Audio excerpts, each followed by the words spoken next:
24 ستمبر کے ہولناک زلزلہ سے جہاں میرپور آزاد کشمیر اور کھڑی شریف میں ہزاروں عمارتیں زمین بوس ہوئی ہیں، وہاں کھڑی شریف کے نواحی گاؤں سموال شریف میں یہ 5 منزلہ عمارت بھی زلزلہ کی نظر ہو گئی۔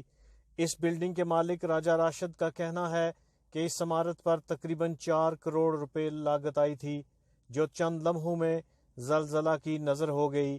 اس عمارت کی پہلی 3 منزلیں زمین میں دھنس چکی ہیں، جبکہ 2 منزلیں ملبے کا ڈھیر بن گئی ہیں۔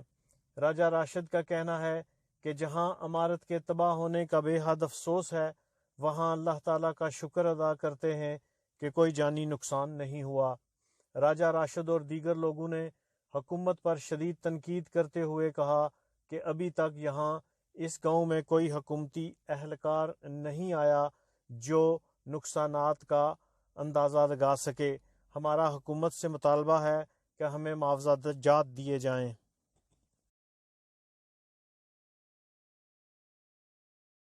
مزید ویڈیو دیکھنے سے پہلے اگر آپ نے ابھی تک ہمارا چینل سبسکرائب نہیں کیا تو ابھی سبسکرائب کریں اور ساتھ موجود بیل آئیکن کا بٹن دبائیں تاکہ ہر نئی آنے والی ویڈیو کا نوٹیفیکیشن آپ کو مل سکے۔